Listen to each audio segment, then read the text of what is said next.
Elbaph may very well be the most ambitious arc since the time skip, or maybe even the most ambitious One Piece arc ever. We're still in the initial phase of this arc, and yet so much has already happened. So to cut to the chase, in today's video I'm going to quickly catch you up to all that has happened so far before the next few chapters blow our minds once again. So here's everything that's happened in Elbaph so far.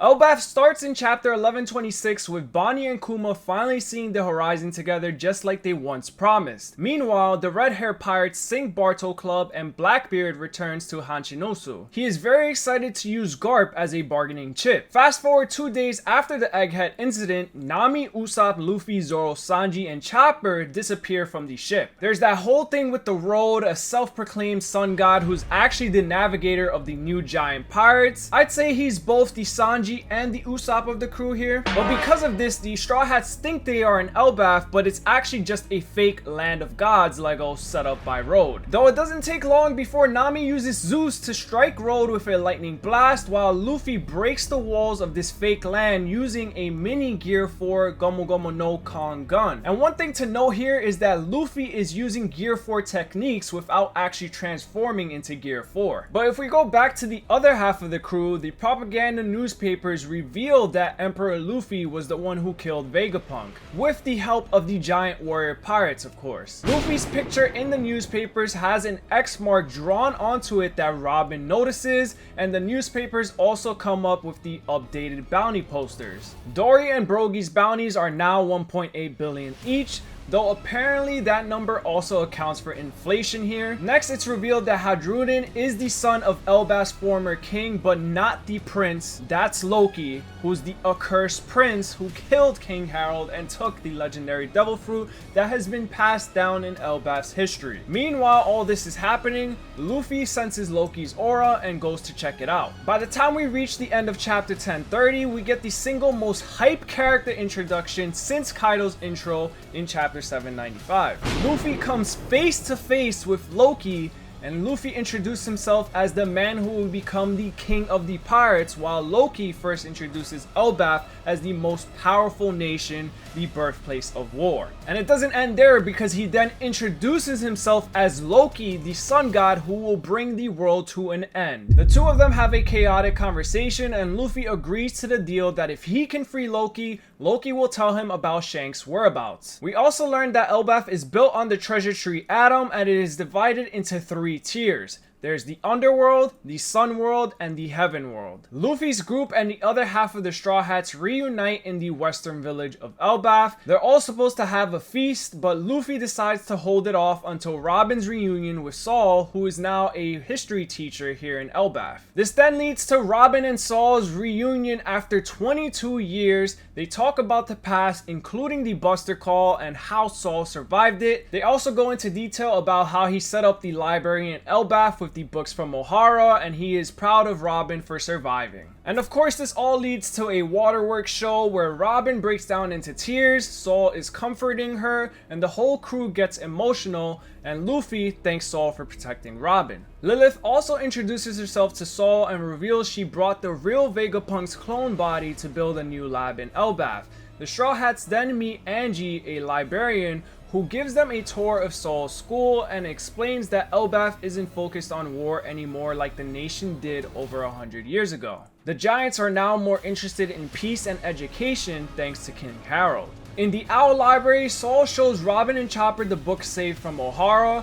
These books can also be made giant-sized by a giant librarian named Biblo, whose devil fruit power allows him to enlarge objects. Meanwhile, in the underworld, Loki speaks to someone named Mosa over Denden Mushi. They argue about a violent incident from the past, and Loki hints he's in prison but planning to break free. The two of them are clearly quite close, and although we still don't know much about Mosa's identity as of chapter 1153, it's clear that they are going to be very relevant. Back in the Sun World, while the Giants celebrate, two holy knights appear inside the Alrust castle using the same kind of satanic teleportation circles that we saw the Gorsei use. One of them is named Gunko, a girl from Brook's past, and then there's the commander of the holy knights. He is Shank's evil twin brother, Figarland Shamrock. And they're all here for Loki. In the village, the Straw Hats join the celebration, and we also learn some good pieces of lore from Jarul, the oldest giant in the world, who has a sword piercing through his helmet, by the way. But Jarul explains that there are debates amongst the giants about who the sun god really was. This is because there are many interpretations of Harley, which are Elbaph's ancient religious texts. What the giants do know is that the world was destroyed twice before, and sun god Nika was relevant both times. Some believe Nika is a god of liberation, while others think he is a god of destruction. The giants then talk about Loki and how Elbaph has constantly experienced misfortune ever since his birth. In fact, even before Loki's birth, it was prophesied that Loki would kill Harold. Now I'm gonna jump ahead a little bit and I apologize, but this is why during the flashback in chapter 1153, we see that right after Loki opened his cursed eyes,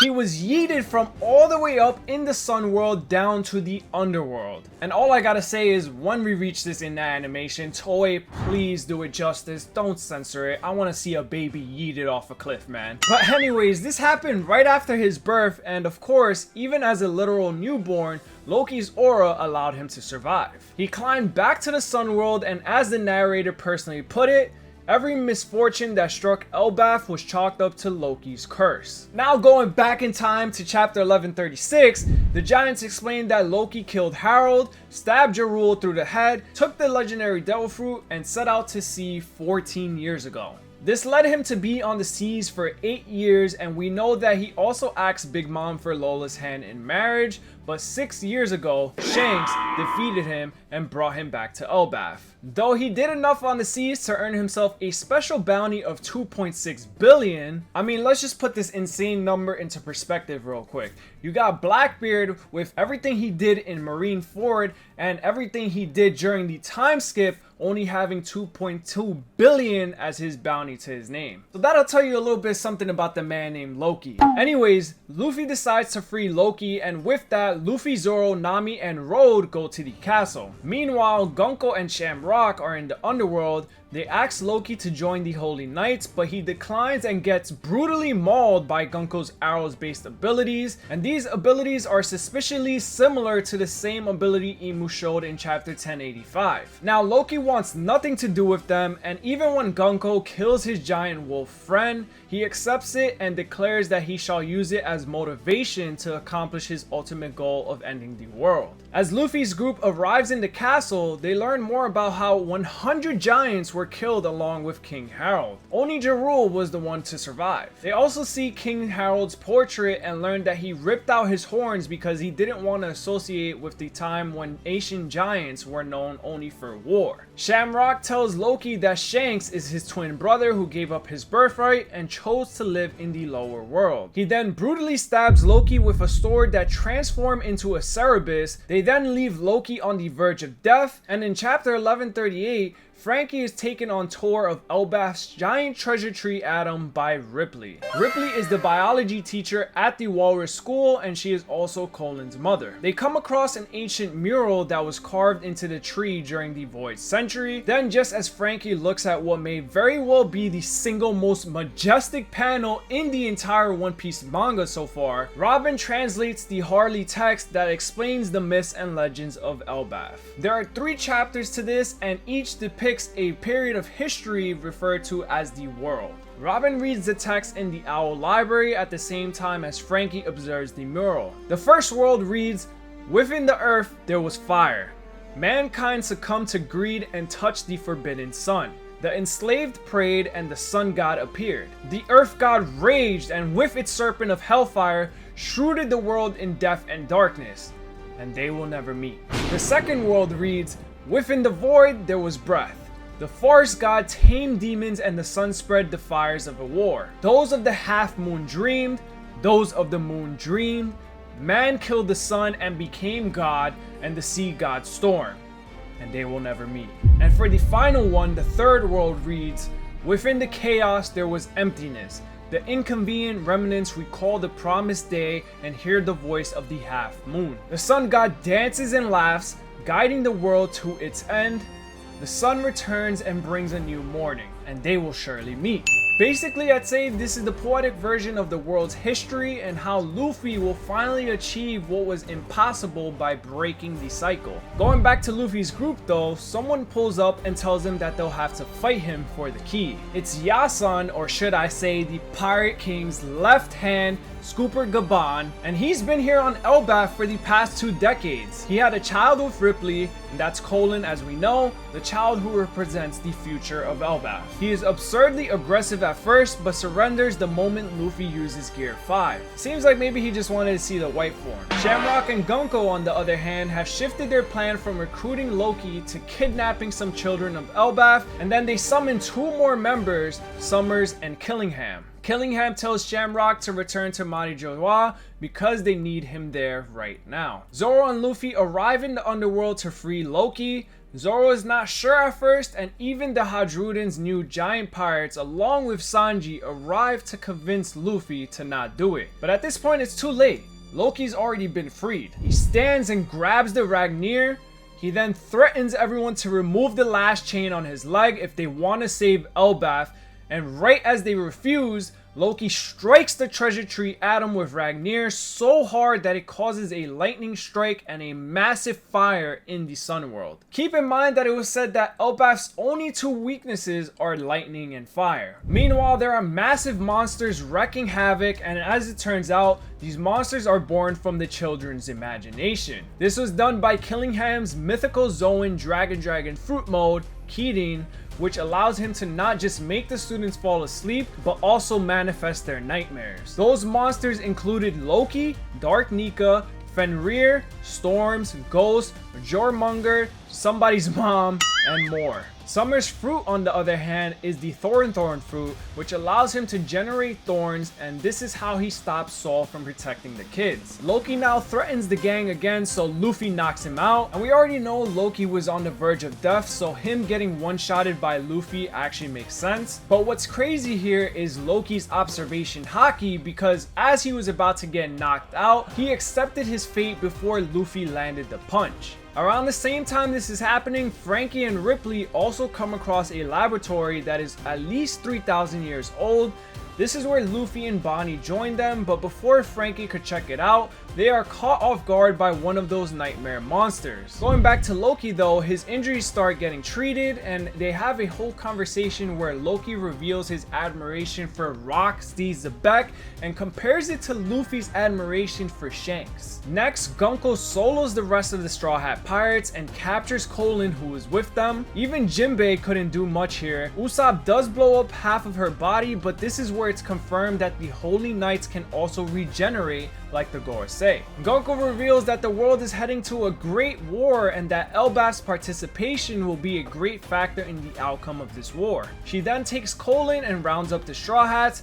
She does recognize Brook as the Soul King and commands him to become her slave, but Brook proudly declares that he has already sworn his loyalty to Luffy. Even when Gunko threatens to kill him, Brook doesn't flinch. Ultimately, this all leads to 10 kids, including Colin, now taken hostage. Killingham announces this to Elbaph, and Summers then also continues the message that unless the Giants destroy the Owl Library and the Warriors School, and also give the world government rule over Elbaph, they will kill the children. Gaban and Robin hear this announcement and they lock in. Robin pulls up with some interesting moves, but none of them does any actual damage because of Summers' regeneration. At the same time, Jarul's granddaughter is sent to the edge of the branch to be thrown unless the demands are met. Jarul orders the school and library to be destroyed as the Holy Knights demanded. A lot of yeeting children off cliffs here. I don't know what Oda's doing with this. This is where Gaban appears and slices off Summers' hand, and surprisingly, it doesn't regenerate. He then slices Summers in half and pulls ahead to save the kids. Chopper follows him to see how to bypass the Holy Knight's seemingly immortal abilities. And just as Gaban arrives to save the kids,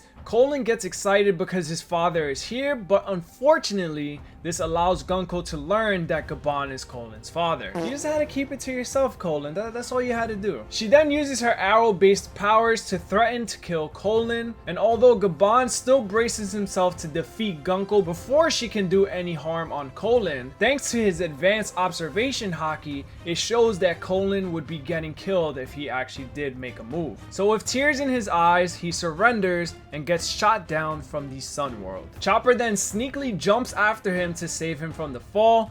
Of course, it's a depressing situation where Colin and the other kids cry out for Gaban, but something about the scene triggers something in Gunko. She suddenly remembers a lost memory where she was with Brook, a memory from when Brook was the leader of a battle convoy of a kingdom. In that memory, we see Brook hanging out with little Gunko, where he tells her that his dream is to become a pirate. Now this memory causes Gunko to rush towards Brook, but right then, at that very moment, is when Imu's voice is heard. The voice reveals that they are running out of time and that the Holy Land was in a sea of fire. And then Gunko's eyes suddenly change to Imu's eyes, and her hair becomes longer as Imu completely takes over her body and declares that Mu will show the dominance of God. A massive burst of Conqueror's haki is felt all throughout the Sun World and beyond as Imu enters the chat. Imu then brings out a grimoire, transforms into a satanic hybrid transformation, and imposes a demon's contract on Brogy and Dory to make them stronger, bigger, and actually evil. The same thing then happens to the other giants present in the scene. Imu then commands them to all go kill Jarul so that Dory and Brogy can become the new rulers of Elbaph. In response to this, Jarul is informed of the situation and told to run, but he declares that warriors do not run from battle. Dory and Brogy, unfortunately fully corrupted, are locked onto the order to kill Jarul. Other corrupted giants follow suit, and then there's also the nightmare monsters who become even stronger thanks to Imu's presence. But going back just a few minutes before all of that, Chopper successfully saves Gaban by catching him using guard point. At the same time, Luffy mysteriously senses Chopper landing somewhere close, and Loki senses it as well. The gang goes to check out what happened, and they find Chopper and Gaban laid out. At this point, Luffy and the monster trio still don't know about Gaban's true identity, but after they return with them to get him treated by Gerd, who is treating Loki, the giants then reveal to them that this is Scooper Gaban, the third strongest of the Pirate King's crew. Although Gaban then lifts his finger to point out that he's actually the second strongest of the crew. Now all of this is happening around the same time as when Imu appears, and when Imu flashes their Conqueror's haki all over the place, it is actually sensed by Luffy and the gang, even though they are all the way down there in the underworld. It's actually pretty insane. It freaking tops what we saw back in Egghead. Luffy and others prepare themselves while Loki laughs and says that they now have to set him free because they need his help. Gaban, on the other hand, tells Luffy that the Holy Knights can be defeated using Conqueror's haki, and also adds that another crew member has it. Sanji thinks it's him, but as we have known since chapter 1010, it's Zoro. Zoro himself is surprised to hear this, and so Gaban talks some sense to him, telling him that he needs to consciously control it in order to support an emperor like Luffy. Luffy also jokes saying that how did you not know you were leaking it this whole time? But moving on to when Loki lashes out because he still hasn't been freed, this is all because he doesn't want outsiders to save Elbaph instead of him. Hajrudin says he doesn't trust Loki due to his past betrayal, so Luffy tries to resolve it by inviting Loki to join his crew, because if Loki is his subordinate, Hajrudin would have no problem in freeing him, right? While Zoro and Sanji don't agree, Loki also ends up refusing because he doesn't want to be a subordinate. Now it's gotten to a point where Gaban himself asks Hajrudin to free Loki. He reveals that both him and Shanks were present the day Harold was killed, and he can tell that there's a possibility that something unusual happened that they still don't know about till this day. Hearing this, Hajrudin gives Loki 3 minutes to tell the truth, and so the flashback begins. 14 years ago, Loki and Jarul are summoned by King Harold. Loki talks on the way and mocks Harold for serving the world government, which is responsible for Rox's death. Everything seems chill so far, but the moment that they enter the throne room, they see King Harold being stabbed by his own men. At the same point in time, Gaban and Shanks are relaxing in a bath. Shanks still has his second arm because it was over 14 years ago. And by the way, I want to point out that the same arm he lost trying to save Luffy has a suspicious world government tattoo on it. But now going back to the conversation between the two, Gaban calls Shanks a child of fate, and then Shanks mentions that he wanted to talk to Harold about something they couldn't talk about back in Marijawa. We then get another flashback within the flashback we're already in, and it goes all the way back up to 109 years ago. It shows Harold's youth as the captain of the giant warrior pirates, who were considered the most fearsome crew of that time. Harold was an arrogant jerk until he met a giant lady named Ida, who ended up fixing him. She taught Harold humility and he reformed. They had a child named Hadrudin, but because Ida wasn't a noble woman, Harold couldn't marry her. He had to marry this woman named Estrida, who ended up giving birth to Loki. Loki was then born with these demonic eyes that horrified Estrida beyond belief. And just as the narrator declares that when the Prince of Elbaph stretched his arms into the air, no one was there to take those small hands. We end up seeing little Loki's eyes welling up with tears, and just as this is happening, his mother then takes him and throws him into the underworld and tells everyone that the baby was a stillborn. The narrator further adds that the most unfortunate souls are those rejected from birth by their own mother. And for those of you who watch Phineas and Ferb, this is actually the Doofenshmirtz meme. But here, chapter 1153 ends with baby Loki crawling up the massive treasure tree Atom with tears in his eyes and injuries all over his body. He somehow survived the fall and still had the strength to climb back up. Estrida collapses due to health issues and becomes paranoid because of the prophecy that King Harold would be killed by his own son. And while the narrator declares that from this moment on, all the disasters that hit Elbaph are blamed on Loki's curse. And with that, that is everything we know about Elbaph so far. And as we continue on in this story, there's just so much more and more things we're learning about Loki that just keeps on surprising me. And as it all comes together, we are finally beginning to understand why Loki is the way he is. And I think Oda is going to cook up and take this bit way past beyond what we've seen in One Piece so far, because obviously the roots of this story go way deeper than what we've seen so far. But let me know what you guys think about Elbaph so far. Do you guys enjoy this arc? I think it's honestly going to be a repeat of Wano as far as length, and just have all the juicy details come together and boom, best One Piece arc so far.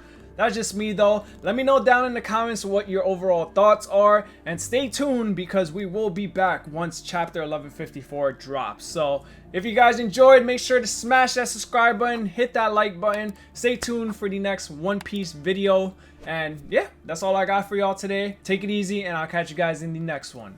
Peace.